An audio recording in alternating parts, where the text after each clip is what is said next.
Great job. So you took about half my message. Where do I want to start here?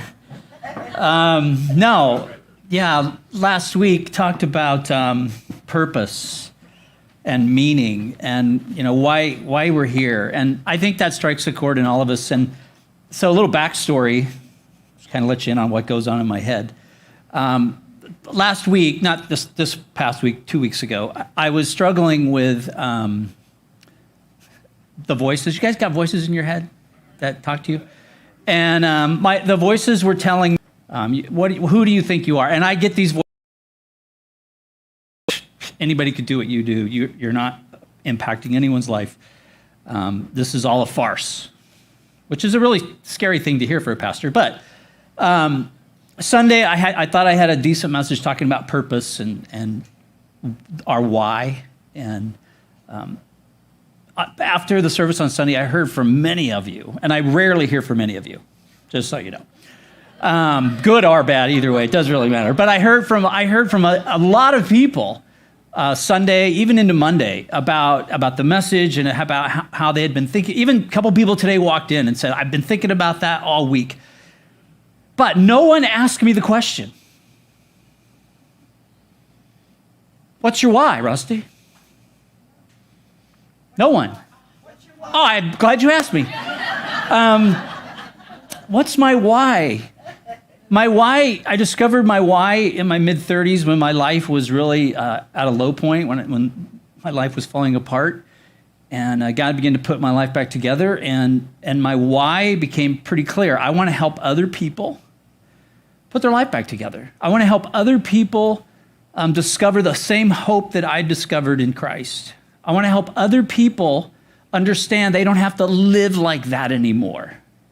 I want to inspire people to live in freedom, in grace, in redemption. I want to help people do that. And so it's why we came down here to start this church 17 years ago, and it's why we're still doing it. And Brandon mentioned, his family, the two things his family does, and this was kind of big on my heart: love God, love people. And I told you last week we took a church assessment in January. The two things we do really good is love God, love people.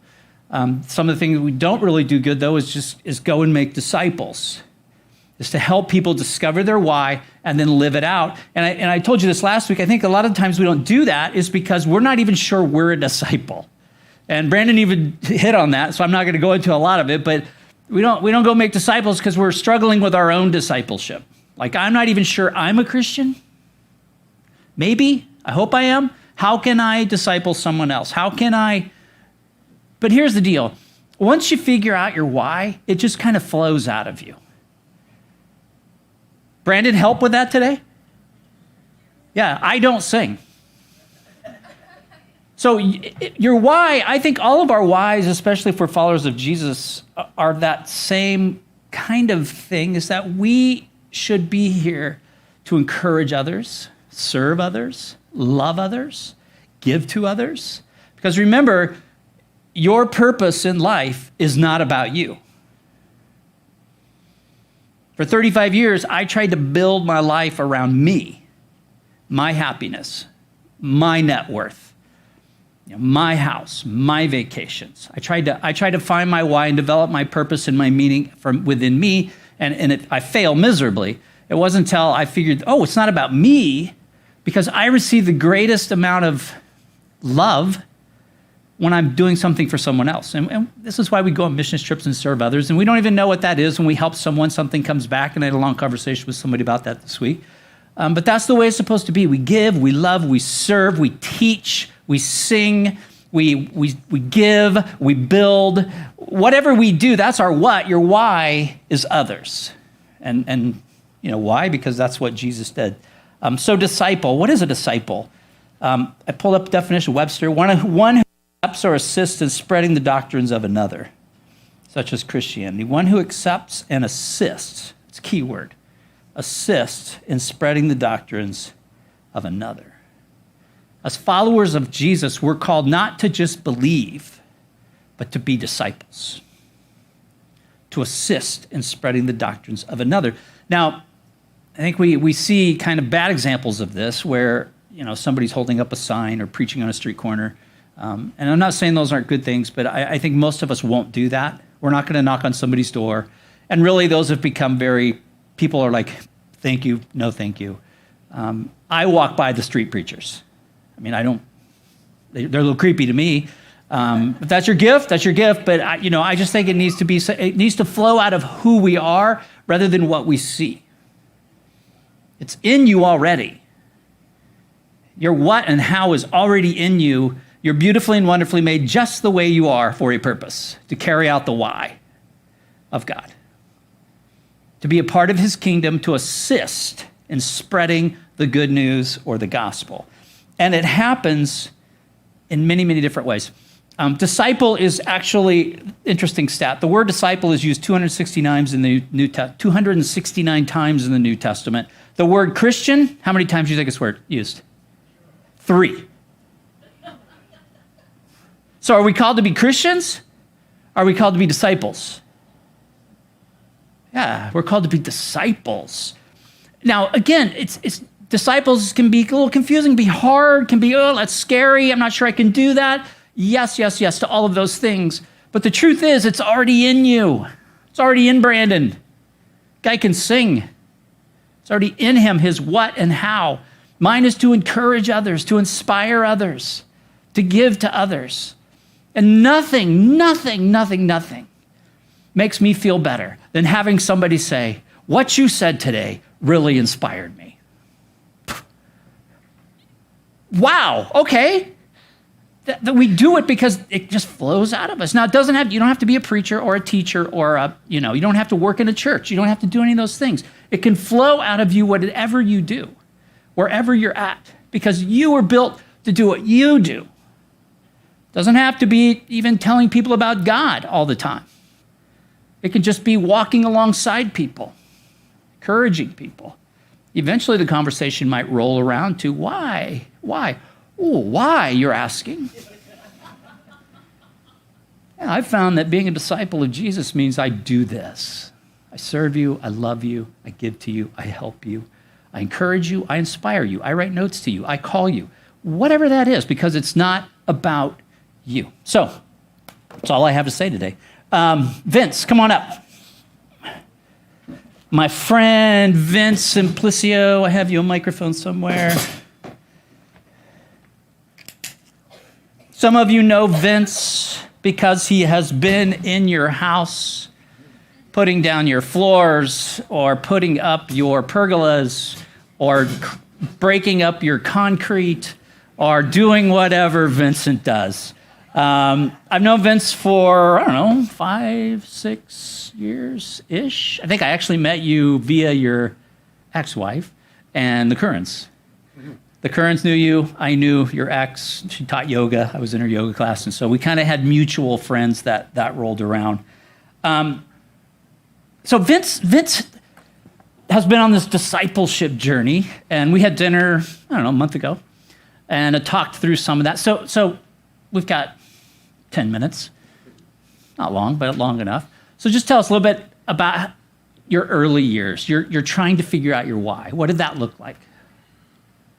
Oh, is this on? Yeah, you're on. Early years.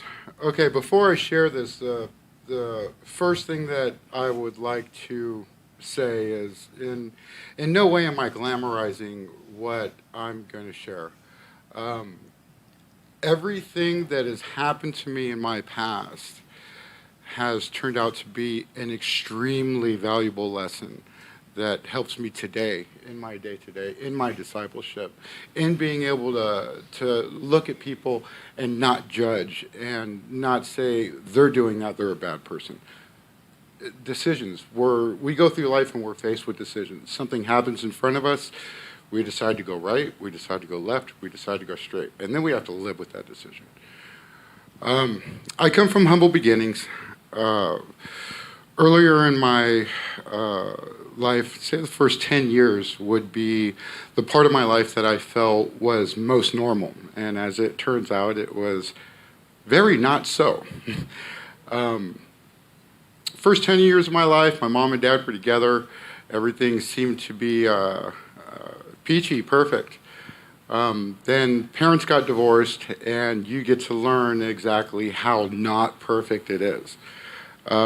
First 10 years of anybody's life, they don't really know what abuse is or alcoholism or drug addiction or any of that stuff. And then all of a sudden one day it just gets presented to you and you're faced with this just load of things that you need to sort through and figure out, wait a minute, my dad was this, my dad did that. I don't understand. He was always giving me the best toys. That's what I remembered about my dad being an earner. And you don't know that the way you were being disciplined and stuff like that was actually dysfunctional. Once the parents got divorced, my life took a turn. I became very, very angry child. I went down paths and making decisions that ultimately ended me, my life at that time was very, very dark, very angry, very angst, very wild. It wasn't until in my early 20s, I was in a California correction facility called Corcoran State Prison that I had been through the revolving door so many times that when I came through this door, they were like, oh, we have a special place for you. And they put me in the hole for like a month. The isolation with not having contact with other people, it kind of puts a new meaning to God making everything for relation, right? Because we need each other. Okay, Christian brothers need to be able to talk to each other and bounce ideas off each other and help us with our truths. So isolation's a bad place. It turned out to be a very good thing for me because that's where I dropped to my knees, looked at my life, and just said, I'm done. I'm done. And ever since that day, my life changed paths. There were things that I was very disciplined in saying I am simply not going to do anymore, and I know that's not right, and I'm going to, move forward.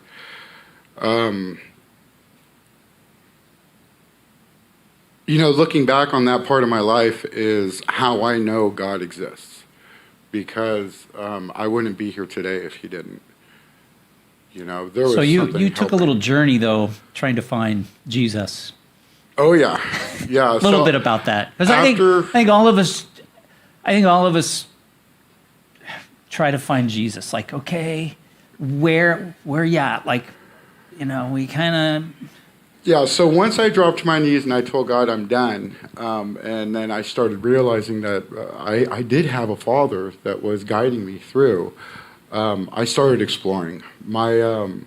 My first example of good, righteous people was actually a Mormon family. It was Neil and Nancy Campbell.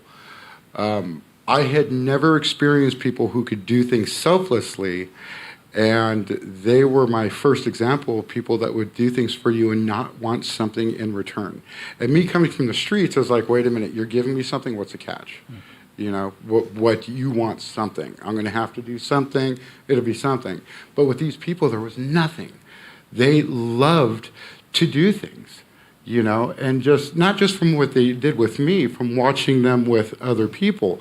So what started happening is I saw Christianity and fellowship in them, and it made me curious, right? So I started going through and I started studying other religions, okay? I started looking at, I'm looking for this goodness, and I didn't care what the label was, so long as the goodness was there.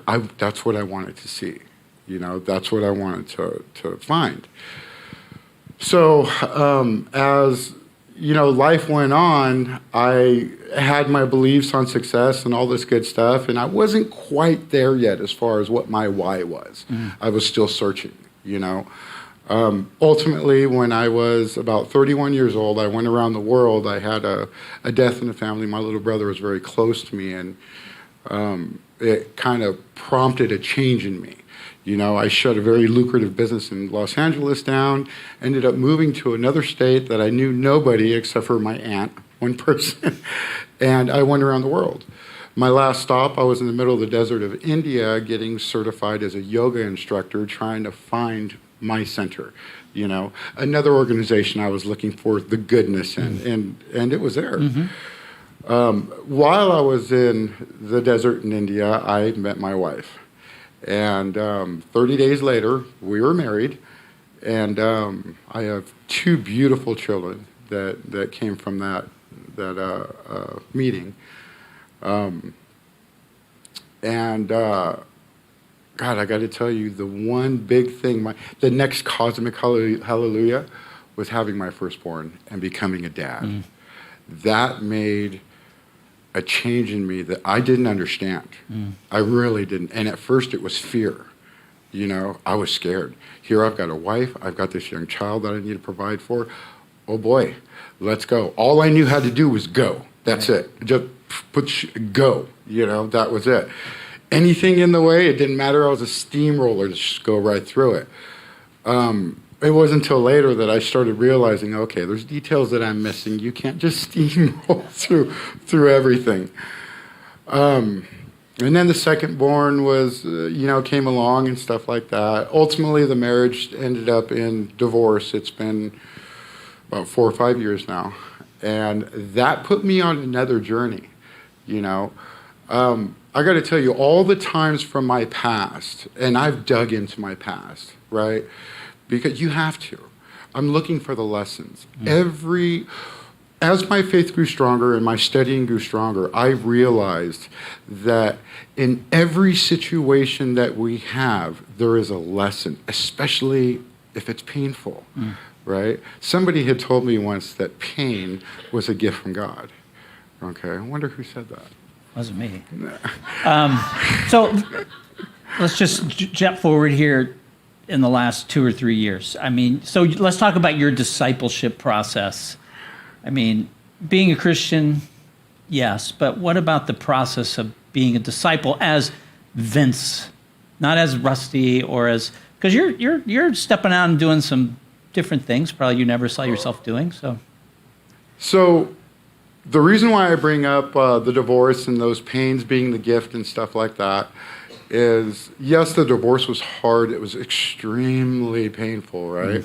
And again, painful, wait a minute, love, God, lesson. The most painful lessons I've had were always the most valuable.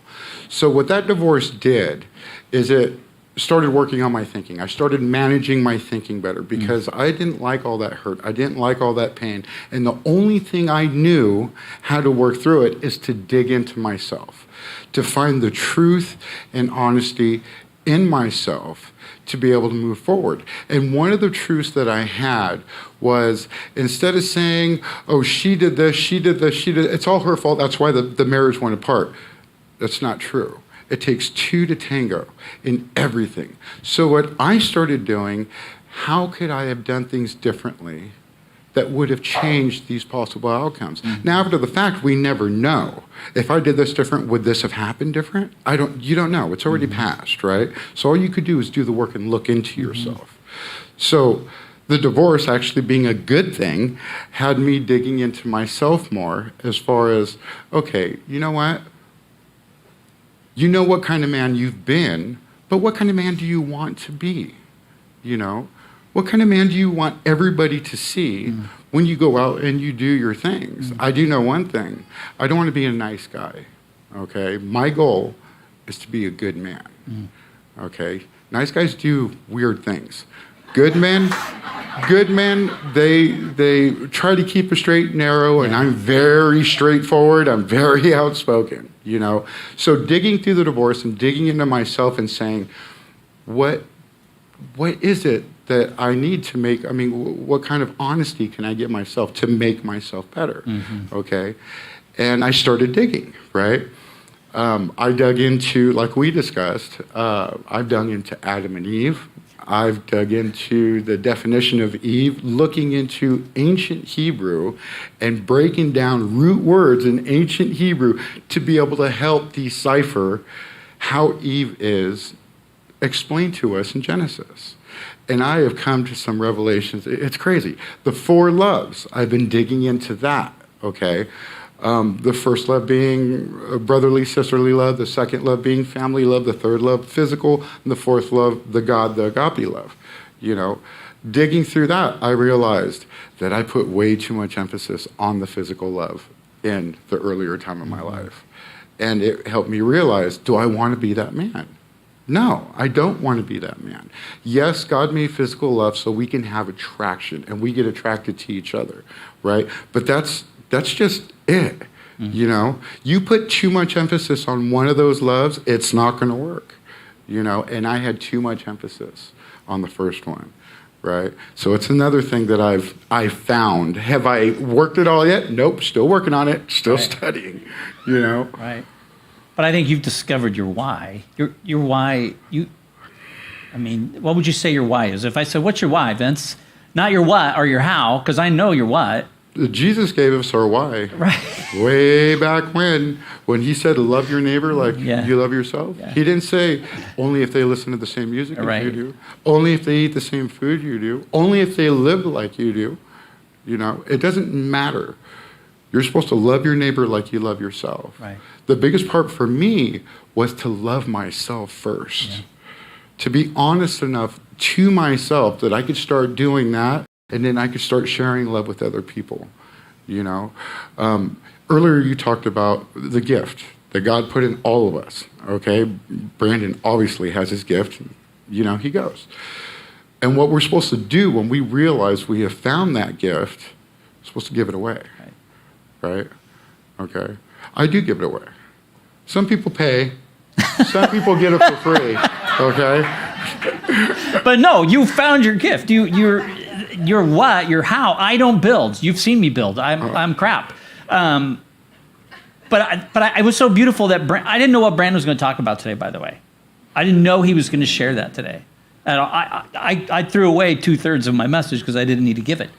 Because Brandon just laid it out to you. He, out of his own what and how and why. And having you, I knew you were coming up. And so you have kind of 3 different. We're all motivated out of the same why, love God and love people. But our what, our how is radically different. And everybody out there has something radically different. So mine, I like to go by example. I look closely at Jesus as far as, you know, what he did. And my interpretation of what Jesus did was he was simply our living example. Right. You know, he walked through and he showed people what faith actually is and what it can do, you know. And as I've been getting stronger in my faith and I've been learning more, I am seeing more of what he is saying. And you know what? That's called being a disciple.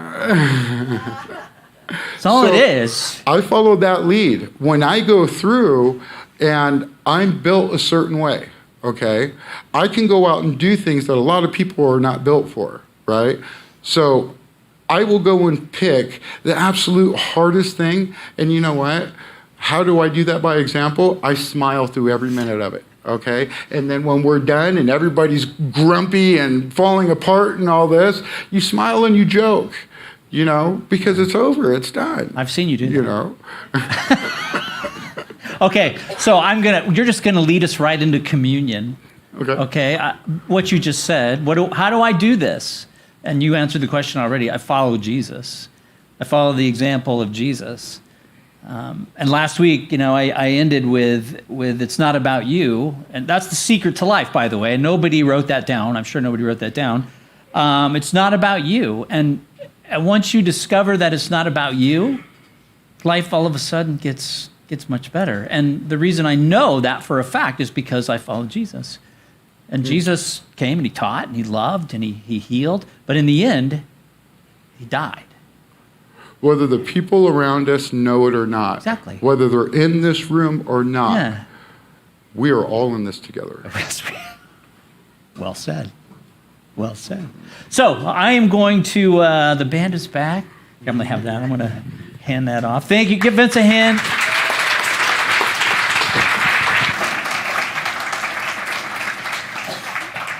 Yeah, so, you know, Jesus, the final thing, well, not the very final thing, but he goes to the cross on our behalf.